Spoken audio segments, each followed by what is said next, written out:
allaha u naxariistay Sheekh Maxamuud Axmed Xareed oo ku magac dheeraa Sheekh Suufi Xareed ayaa ku geeriyooday dalka Kenya. Sheekh Suufi Xareed ayaa kamid ahaa mashaayikhda waaweyn ee jamaacatu Sheekh Daawud Culusow, ayada oo laga duulayo doorkiisii jamaacada iyo dadaalkii uu ku bixiyay dariiqada. Waxaa lagu sagootiyay xilqo dikri Axmadiye ah oo soconaysay 24 saac oo xiriir ah, waxaana dikrigaasi uu ka qabsoomay xarunta weyn ee jamaacatu Sheekh Daawud Culusow. Sheekh Suufi Xareed ayaa ahaa mid kamid ah culimada awliyada ah, waxa uu caan ku ahaa in uu soo siyaarto culimada waaweyn ee hogaamiyo dariiqooyinka. Shalay ayuuna ku geeriyooday dalka Kenya, ayada oo isla halkaasi lagu aasay.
بذكرك يا رب الورى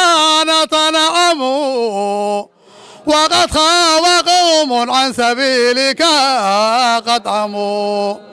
شهدنا يقينا بأن فضلك واسع.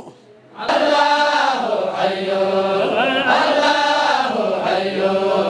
الله دائم الله حي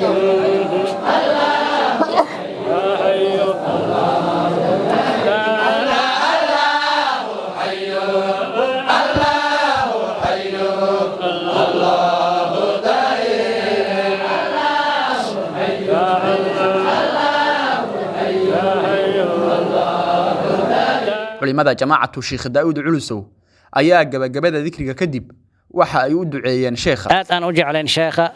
anagoo asoo inta joogo inuu ta geeriyoodo yaani aan tabantaabino, laakiin qadarka Ilaahay wuxuu noqday in asoo wadanka ka maqan oo dhinto. laakiin ha ahaatee khayr Allah siiye mashaayikh kale ayaa ku dadaalay oo sheekha tartiibiyay oo aasay. waa uga mahad celinaynaa, waxaan leenahay jazaakumullahu khayran. taas haddii laga soo gudbo marka waxaan kaloon u mahad celinaynaa xerta hadda aad maqlayseen ee laga sheekeeyey xilligii sheekha la aasay ilaa xilligiisii kale, yacni xadradan yacni wanaagsan oo khayrka u taagnaay.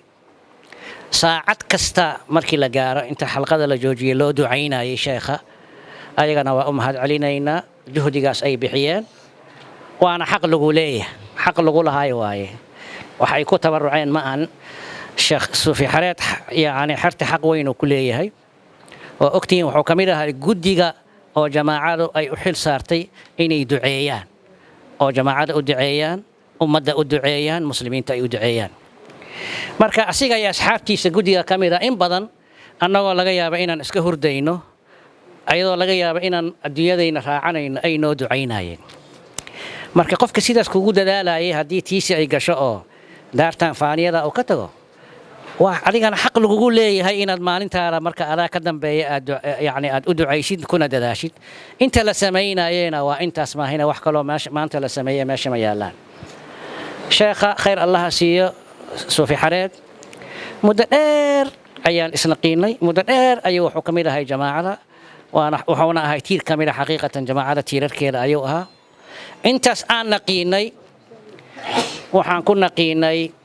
wanaag, waxaan ku naqiinay cibaado, waxaan ku naqiinay alla ka cabsi, waxaan ku naqiinay wardi, waxaan ku naqiinay maxabada nabiga calayhi salaatu wasalaam, maxabada ilaahay, maxabada saalixiinta. wadadii aan ku naqiinay marka asigoo haaya ayaa ilaahay oofsaday. taasna waxaan dhihi karnaa waa nasiib weyn adduunyada lagu waari maaye laakiin wadadii wanaagsaneed adoo haya haddii taadu ay ku timaado taasaaba waxay tahay nasiib weyn sheekhaas aan ka dhawaajinay wuxuu ahay garab weyn oo jamaacatu sheekh daawud ka go'ay ayuu ahay dadka wuxuu ahay jamaacada lafdhabarka u ahaayuu ka mid ahay alxamdulilaahi walaalkayna wakhtigiisiyaa galay jamaacadu markii walaalku uu aakhira u mooday kadib waxay go'aansatay inay sagootiso ay ku dadaasho ay juhdi ku bixiso arrintaasuna waa arrin jamaacada dhammaan u taal ee keligiis ma aha qofkii jamaacada ka baxa oo muhiim ah sagootin weyn in loo sameeyo ayaa qorshuhu ahaa jiriyey sidii yaa la marsiiyey alxamdulilaahi shalay godka markii lagu raariciyey oo la-aaskiisu uu bilowday ayaa meeshaan waxaa ka bilowday dikriyaa ka bilowday raxmaaniye ah ilaa wakhtigii godka la geliyey wakhtigiisi kale laga gaaro waa socayey oo xilligan ah 24 saac oo xiriir uu socayey oo haddii salaad ka taga la isbedelaayo haddii wax kale loo baahdo la isbedelaayo marnaba aan joogsanaynin walaalayaal dhammaan waxaan u mahad celinaynaa ka soo qaybgalayaasha intii gacan ka geysatay xerta jamaacada qaraabada dhammaan gaar ahaan akhyaartii meeshii uu ku dhintay aaska iyo ugu samaysay janaasada sheekha sida laga warqabo wuxuu ku geeriyooday waddanka Kenya qayb ka mid ah ee waddankan kuma geeriyoonin akhyaartii uu agtooda ku geeriyooday oo jamaacada uu xilligaas la jiray ayaa aas weyn u sameeyeen janaaso weyn lagu dukaday dadaal lagu bixiyay juhdiya lagu bixiyay qaraabadu sidoo kale waa halgantay jamaacadu waa halgantay dhammaan waa mahad celinaynaa اللهم اجعلنا من المقبولين ولا تجعلنا من المردودين برحمتك يا أرحم الراحمين اللهم اجعلنا من الفائزين ولا تجعلنا من الخاسرين برحمتك يا أرحم الراحمين اللهم توفنا مسلمين والحقنا بالصالحين إلهي سبحانه وتعالى وحي أنا أرهن رسول الله من الله كثوار مقام كيسة عز كيسة شرف كيسة الله كزيادي كل الأنبياء أمانة الله كثوابي ويقى أهل كيسي الله كثوابشو صحابتي تابعينتي تابعينتي سلف سنة الله كثوابشو